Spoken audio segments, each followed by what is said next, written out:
Conspiracy, talk about some crazy stuff. The paint. I'm working on a Christmas story, don't shoot your eye out sort of thing. Yeah, and that's about what we're going to do. I need to get more energy, or sound more energized. I'm not like Dragon, but I'm just not a high energy guy.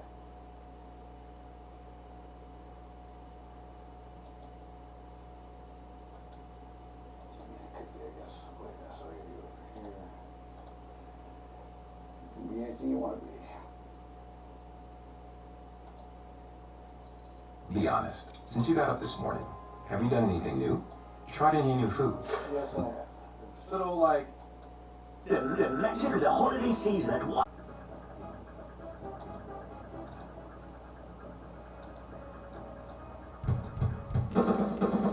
Hello and welcome to the show. This is the Cult of Conspiracy, and my name's Jonathan. I'm Jacob. And today we have Chris from Forbidden Knowledge News. Such a pleasure having you on our show, man. I mean, we've been listening to the show for quite a while. There's such a good thing going on with it. Thank you so much for having me. I appreciate it. Pleasure to be here. Yeah, no doubt. You're usually the one hosting. I thought I was about to say that. Like Ian on that other side. It's a little like, I know whenever we've gone on other shows and stuff like that too, and it's like, man, you feel like just the ball's not in your court anymore. We're not gonna make you feel like that though. We want you to feel right at home. So, really, I mean, you've had so many people come on the show talk about such a wide range of topics, and some of them I love personally are some of the paranormal ones. I mean, we are coming up on Halloween. They say that on October 31st that the veil thins and some little things could possibly creep through. So, I mean, have you heard any crazy paranormal shit lately? And I hear all kinds of crazy paranormal stuff. Where do you want to begin? I mean, from what, hauntings to portals to cryptids to UFOs to extraterrestrials. I mean, it's all kind of like a paranormal soup depending on what direction you really want to head. Right. Some of the most interesting ones I've heard lately have actually been like cryptid encounters for sure. Yes. I was gonna say, cryptids are coming back in a big way. I don't know what they're saying there. Think back like 20 years ago, right? You had like the little Bigfoot society, and like they were the weirdos. Granted, and there's an argument to say the Bigfoot people are still the weirdos. I get it. Give me credence for that. But cryptids across the board, they are getting more and more popular. You're seeing more and more things spark up. And I don't more know what they're sightings, saying. More Cryptids? experiences. More and more every year, man. It's wild. You guys talked to Scott Pace? Yeah. Wait. That is crazy. Wait, He hold on. literally lives right down the road from us. Yeah, because Really? no. Oh, we're going camping to find these things. Yeah, we're gonna Yes, go. you definitely got to do that. Yeah, for out on sure. his land. We said, Yeah, his we daughter wanted. lives literally 2 houses down from me. It's actually wild you brought up that particular human being. That's awesome. Yeah. Yeah, he has some of the wildest encounters I've ever heard, man. Bro, the He fucking was, dogmen. I never yeah. even heard of dogmen until he explained it. Think of a wolf's head on T.O.'s body. I'm like, wait, hold on, Right. dog. What? Right, dude. I mean, Scott, man, he's one of the people out there that are quite controversial in the Bigfoot community. I'm part of a lot of Bigfoot community programs or whatever on Facebook, and some people are just shitting on that kind of philosophy where that the Bigfoots are unseen, like they're man, invisible. Definitely, fucking, there's something to that interdimensional, or there's some kind of like ape magicians or something. They have access to some kind of consciousness potential that we do not, for sure. I'd even say. I'm convinced of that, man. Out of all the guests I've had, I'm pretty sure these guys are like magical, hairy hominids or something. What if they have the predator type camouflage, bro? But not Right. like a machine did it, right? Think of a chameleon, right? Adapts to its environment to live. What's to say there wasn't some sort of half ape, half mongoloid looking species that have adapted to like, oh shit, you mean if we just do this, they can't see us? Oh, that's easy. Dude, I heard this thing, and there was this guy out there saying, people are always complaining about how the Bigfoot pictures, there's never really a clear one. Some people got some clear ones out there, but it always just seems to be a little, like, blurry all the time. And the dude goes, maybe they're just blurry. You know what I'm saying? Like, I'm just gonna throw that. Obviously it was a joke, but whenever we're talking about these interdimensional beings, I mean, maybe the in and out phase of going in and out would be a bit blurry. Well, there's different ideas that one of them is that they actually have the consciousness ability to affect our perception of them. Okay. So where they're actually affecting our vision instead of actually phasing in and out. The other one is they can actually phase in and out and go into different realities. They've had sightings of these things like coming in and out of what are only described as like portals and carrying light orbs. And often sightings are associated with strange things like UFOs or gray extraterrestrials peeking around the corner or freaking dogmen hanging out. This is such a weird thing with all these things.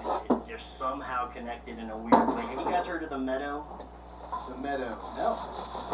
Okay, so the Meadow is really an undisclosed location down in Alabama. I know the investigators down there. Do you know who Trey Hudson is? Okay, hold on. The name is very familiar. Is this the place He's with all one the of- biodegradable caskets? No. Trey Hudson's a paranormal investigator. He used to be former intelligence, but he's like legit. He's got a great team of paranormal investigators down at this place called the Meadow. It's like a Skinwalker Ranch of the South. Oh shit. It's a Skinwalker southern Ranch of place the South. in the middle of nowhere. It's kind of like flat land. It's like a meadow basically, but it's got all kinds of high strangeness. Alabama, so you know So it's it's kind a of weird. zoo for Bigfoot for all the breeds from all around the world. It's a fucking zoo for the Bigfoot, and we have it in the South of all places. I don't get down. Leave it Well, to it's not fucking only Bama, Bigfoots, dog. man. There's all kinds of stuff. But the crazy shit was, I was at a UFO conference, and they were presenting. Of course you were. information to at the I conference. shouldn't be And Trey skeptical. Hudson, he's the lead investigator. He has actual footage of the craziest thing I've ever seen. He showed it. They have infrared cameras set up out there so they can catch everything going on. And in the middle of this meadow manifests, just out of nowhere, a 20-foot by 20-foot black cube that just showed up on the camera in the middle of nowhere. Wow. And Trey points it out. He's like, "What the hell is that?" So he sends his team out to go take a look at it. And when they're actually out there, they can't see anything. They don't see it. But when you're on the camera, looking on the camera, you can see a fucking black cube there. What? And he's instructing them where to go to get to this thing. And they're like, "We don't see anything." And finally, when they get to the location where the cube is, on the camera, you can see their infrared signatures. When they get to where the cube is, they fucking disappear. They went inside of it. They went inside of it, and they said everything went black when they did that. Yep. They said they couldn't see anything, and they were in a different type of place that was not with different terrain. Like they were finding picker bushes that didn't exist there. The temperature dropped like 10 degrees, and they couldn't find their way back out of this thing. It took them like a few minutes, and on the video you can see them pop out like 20 foot of the other side of the cube, 20 foot away, in a different location. And they were like, they popped out of this other dimension is the only thing I can describe it as. And a little while later on the screen, this black cube just dissipates and disappears. And it was the craziest shit I've ever seen in my life. It makes me wonder if they were still in that damn thing when the cube went away. Would they have gone away too? Yes, they would. I don't know, man. And also, keep that in mind. That portal got sent here from someone or some entity, right? That thing got here, whatever was in there got out, came back, and then left. All while your boys were there. I fully believe in this story, dude. My question is, how does this fit into what we think of as reality? Like, how does, like, what? We Like- have interdimensional things, man. I'm not trying to say I want to box it in here, so to say, when we're talking about a But cube, no. but I want to try and make sense of what the fuck really is going on here. How could there be interdimensional fucking black cubes just showing up in a forest and people go inside and then disappear? Like, what is that? Let me explain it the best I can, bro. How is there a door that connects rooms in your house? All you're doing is opening a door. Sure. Now imagine, let's take that a step further. The room you're opening it up to is a completely different paint color, right? Totally different temperature, totally different humidity. Whoever's in there is speaking a different language than what you're currently speaking. That door is pretty much a third dimensional portal from one 3D realm to another 3D realm. You with me? I guess. Now, when you go into a fourth dimensional realm, we don't even have an idea of a concept of what a fourth dimensional thing would even look like, feel like, smell like, taste like. We don't have 5 senses to even manage to understand it, right? Yeah. That's what it is. When you understand that, you are able to bend in between dimensions and in between timelines, essentially. I hate to sound like Rick and Morty, but it is what it fucking is. When you're able to bend time and space, bro, you can do what the fuck you want. I've actually heard that people that say that, reaching into other dimensions, going up and visiting the Akashic records, so to say. Yeah. Like, these people are saying it's way easier than you think it is. It is so much easier than you think it is. That's what I've heard. Yeah, I'm pretty sure what we call reality is not even real. I think it's some kind of overlay or projection that we're subjected to. It's like a projector that's facing one direction, we're looking at it, and then there's a whole other realm of possibilities behind us, but we're never going to turn around because we're just stuck to that one projection. I think that, are you guys into psychedelics at all? Absolutely.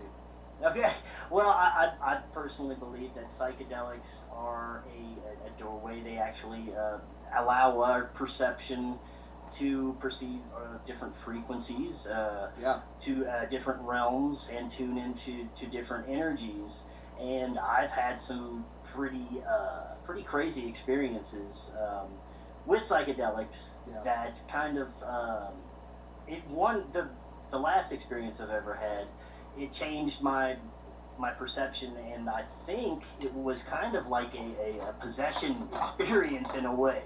I had what you might call a spirit attachment. Whoa. If you guys want to hear about that experience. Absolutely. All right, so hold on. Would you consider yourself on the astral plane at that time? I think something happened to where my entire perception was hijacked by an entity. And this, I don't believe I was in what you would call an astral realm. This is what Maybe scares me possibly about that partially. spirit world shit. The whole story it goes back a long way. I don't